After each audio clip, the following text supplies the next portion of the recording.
الحمدللہ رب العالمین والعاقبۃ للمتقین والصلاۃ والسلام علی رسولہ النبی الکریم اما بعد۔ بسم اللہ الرحمن الرحیم۔ کیو ٹی وی کے ناظرین السلام علیکم ورحمۃ اللہ وبرکاتہ۔ حسب سابق عظمت رسول پروگرام کے ساتھ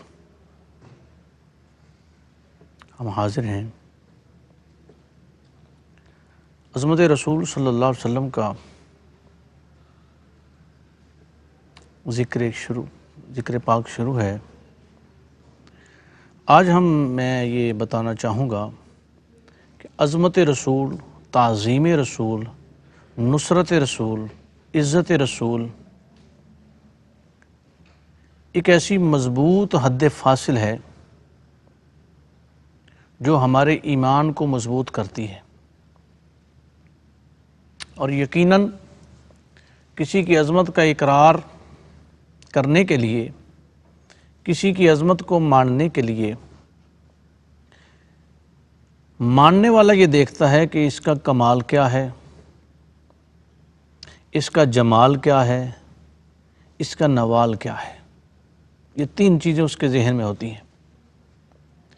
ہم اہل ایمان تو رسول اللہ صلی اللہ علیہ وسلم کو مانتے ہیں، حضور کی محبت، حضور کی اطاعت لازم رکھتے ہیں، لیکن اگر ہم عقل و فہم میں دیکھیں اور ادراک کے دریچوں میں گم ہو کر اس بات پہ ہم غور کریں کہ نبی اکرم صلی اللہ علیہ وآلہ وسلم کے ساتھ جو ہمارا تعلق ہے، اور پھر ہر پاکیزہ قلب، فطرت سلیمہ، صالح مزاج، صحت مند سوچ اس بات کا خیال رکھتی ہے، قدر کرتی ہے۔ کیسی قدر کرتی ہے؟ جس کی محبت، جس کی اطاعت رکھتی ہے، اس کے کمال کی قدر کرتی ہے، اس کے جمال کی قدر کرتی ہے، اس کے نوال کی قدر کرتی ہے۔ اب اگر ہم کمال میں دیکھیں تو سرکار دو عالم صلی اللہ علیہ وسلم سے بڑھ کر کس کا کمال ہوگا؟ حضور سے بڑھ کر کائنات میں کون کامل ہستی ہے کہ جن کا جو اسوہ حسنہ ہے، جن کی جو سیرت مبارکہ ہے، وہ ہمارے لیے ایمان کا تقاضا ہے۔ لَقَدْ كَانَ لَكُمْ فِي رَسُولِ اللَّهِ أُسْوَةٌ حَسَنَةٌ۔ خالق لم یزل نے ارشاد فرمایا کہ میرے رسول کا جو اسوہ حسنہ ہے وہ تمہارے لیے کامل نمونہ ہے۔ یہی دین ہے، اسی میں بقا ہے، اسی میں سالمیت ہے۔ اور اب کمال کسے کہتے ہیں؟ ایسی کامل شخصیت، ایسی کامل ہستی کہ جس میں کسی قسم کا نقص نہ پایا جاتا ہو۔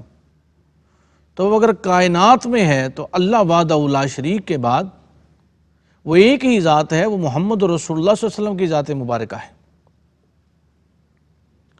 جو فضل میں، عمل میں، علم میں، کمال میں، جمال میں، نوال میں، فصاحت میں، بلاغت میں،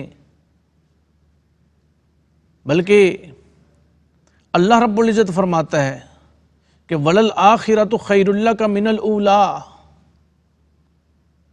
اللہ رب العزت فرماتا ہے کہ یہ اتنی کامل ہستی ہے کہ ہر آنے والی گھڑی افضل والا ہے، وہ کمال حسن حضور ہے کہ گمان نقشے جہاں نہیں، یہی پھول خار سے دور ہے، یہی شمع ہے کہ دھواں نہیں۔ وہ ایک ایسی ہستی ہے کہ وہ کفار جو میرے کریم آقا حضور سید عالم صلی اللہ علیہ وسلم کے 40 سال دیکھتے رہے، حضور کا ظاہر، حضور کی گفتار، حضور کی رفتار، حضور کا چلن، حضور کا رہنا سہنا، وہ ایمان کی نظر سے تو نہیں دیکھ رہے تھے نا، وہ دنیا کی نظر سے دیکھ رہے تھے۔ لیکن جب کریم نے ارشاد فرمایا کہ تم نے مجھے یہ 40 سالہ زندگی میں کیا پایا، تو ان کا ایک ہی جملہ تھا، انت صادق و امین۔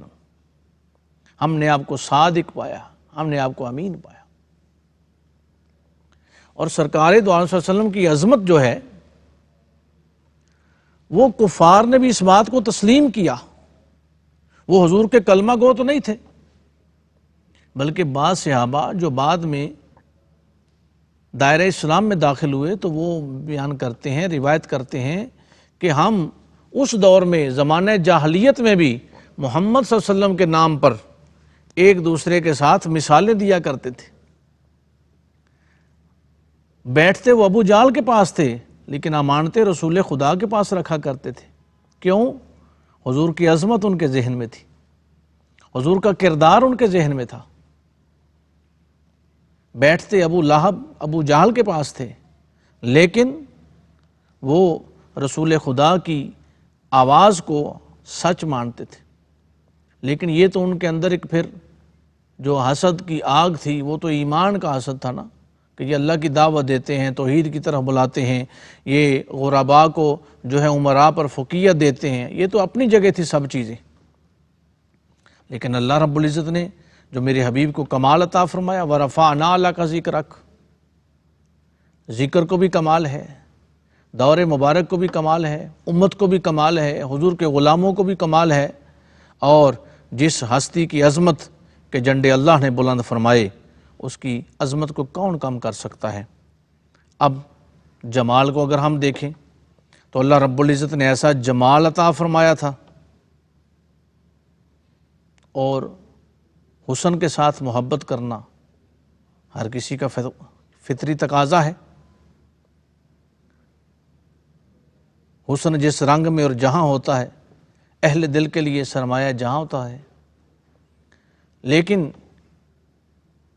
اس چاند اور سورج نے ایک ایسا منظر بھی دیکھا کہ جب حسن یوسف پہ گرویدہ جناب زلیخا نے عورتوں کو بلایا اور ان کے ہاتھوں میں پھل دے دیے.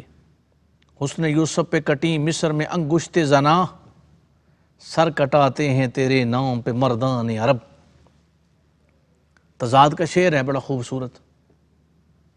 وہ کٹی بس ماضی کا کام تھا، کٹ گئیں، لیکن یہاں عمل جاری ہے. کیوں کٹاتے ہیں بھائی مردان عرب؟ کیوں کٹاتے ہیں عرب و عجم والے اپنے سر حضور کے نام پر؟ کیونکہ حضور کی عظمت ان کے دلوں میں جاں گزین ہے، اور یہ عظمت کسی بندے نے بیان نہیں کی، اللہ وحدہ لا شریک نے بیان فرمائی. اب سرکار کا جمال ہم پیش کر رہے ہیں تو میرے کریم آقا نے جب ہجرت کے موقع پر ام معبد کے اس اندھیر نگری کو، یعنی جو تاریک کٹیا تھی، اس کو نور نگر بنایا، تو ام معبد کے جو الفاظ تھے ابن سعد نے ان کو روایت کیا ہے، بیان کیا، اس کے علاوہ حدیث کی کتابوں میں ملتے ہیں.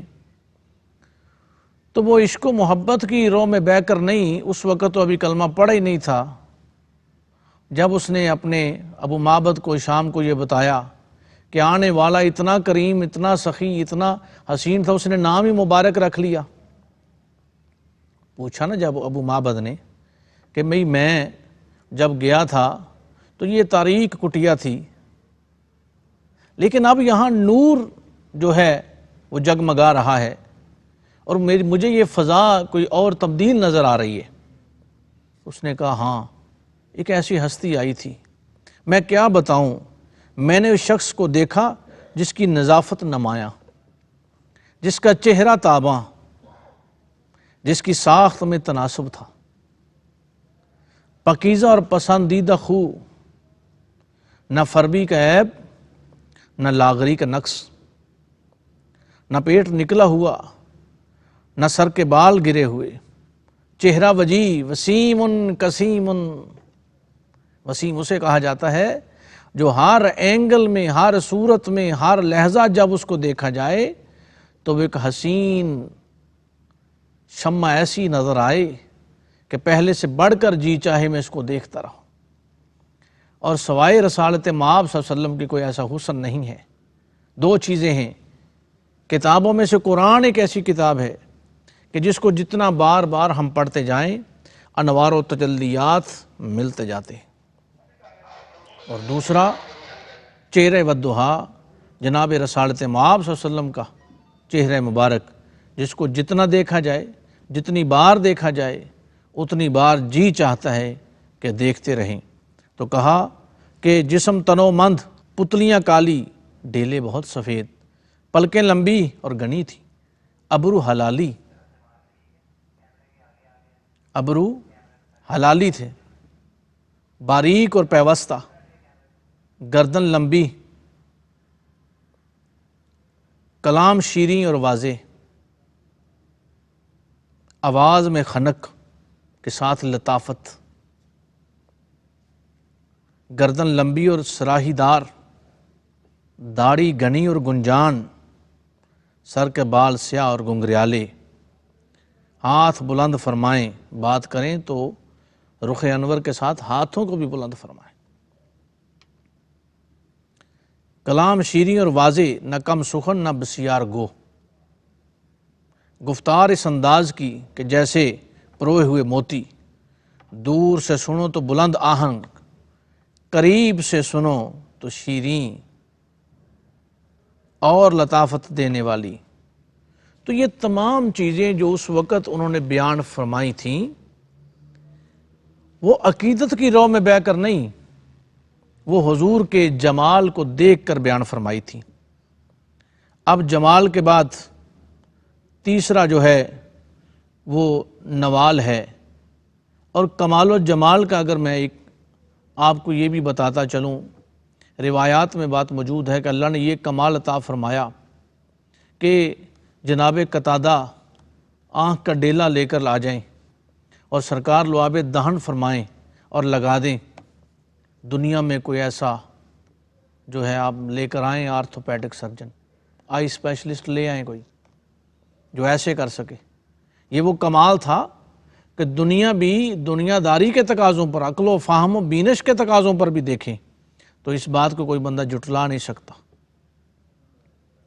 اس بات کا اقرار کرنا، اعتراف کرنا عظمت رسول تو کہ کیونکہ اللہ رب العزت نے اپنے رسول کو ہر اینگل، ہر پیرائے میں ایسا بنایا، ہر اینگل پہ ایسا رکھا کہ جس کی عظمت کا کوئی بندہ انکار نہیں کر سکتا۔ عظمت کا انکار تو ابو جہل و ابو لہب بھی نہیں کر سکے، عظمت کا انکار تو کفار مکہ بھی نہیں کر سکے۔ کیوں نہیں کر سکے؟ کیونکہ اللہ رب العزت نے کسی قسم کی کمی چھوڑی نہیں، کوئی نقص تھا ہی نہیں۔ تو اب اتنے عظمت والے رسول کہ جب غزوہ بدر میں حضرت معاذ رضی اللہ تعالیٰ کا بازو کٹ گیا تو وہ لے کر حاضر ہو جائیں تو سرکار لعاب دہن پر لگا دیں، جڑ جائے۔ کوئی ایسا سرجن ہے؟ کوئی دنیا کے تقاضوں میں ایسا ڈاکٹر ہے؟ نہیں، بالکل نہیں۔ تو اللہ رب العزت نے یہ کمال عطا فرمایا تھا اپنے پیارے حبیب کو، جمال کے ساتھ ساتھ وہ کمالات عطا فرمائے کہ جو کسی میں نہیں۔ لکڑی کو پکڑیں تو ٹارچ بنا دیں، ایسے کون کر سکتا ہے؟ یہ اللہ نے رسول خدا صلی اللہ علیہ وسلم کو عظمت عطا فرمائی تھی، حضور کو مقام عطا فرمایا تھا۔ اب نوال کی طرف آتے ہیں تو کائنات میں ایسا سخی بھی کوئی نہیں جتنے سخی سرکار ہیں۔ کیوں؟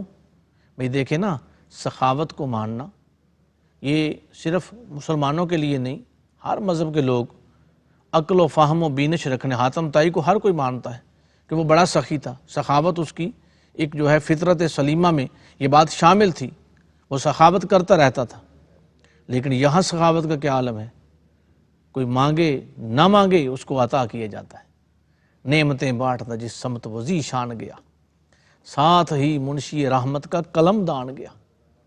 میرے کریم نے ہر لمحہ سرکار کا سخاوت کے ساتھ، اور اس طرح ہے کہ حضور کی بارگاہ میں جو جیسا آتا جب آتا اس کو نواز دیا جاتا۔ وَعَمَّ السَّائِلَ فَلَا تَنْهَرْ۔ اور حبیب کو اللہ رب العزت نے یہ مقام، یہ نعمتیں عطا فرمائیں کہ اللہ رب العزت نے اپنے حبیب کے ہر قسم کا کمال اور جمال اور نوال عطا فرمایا، تاکہ قیامت تک کے لیے حضور سے پہلے، بعد میں، اول و آخر میں، ازل تا ابد سرکار سے بڑھ کر نہ کوئی کمال میں ہے، نہ کوئی جمال میں ہے، نہ کوئی نمال میں ہے۔ کیوں؟ اس لیے کہ اللہ رب العزت نے اپنے حبیب کو وہ عظمتیں، وہ شانیں، وہ رفعتیں عطا فرمائیں، وہ نورانیت عطا فرمائی جو کسی کو عطا نہیں ہوئی تھی۔ اللہ رب العزت مجھے اور آپ کو عظمت رسول صلی اللہ علیہ وسلم پر کاربند رہنے کی توفیق عطا فرمائے۔ کل تک کے لیے اجازت دیجیے، اللہ حافظ۔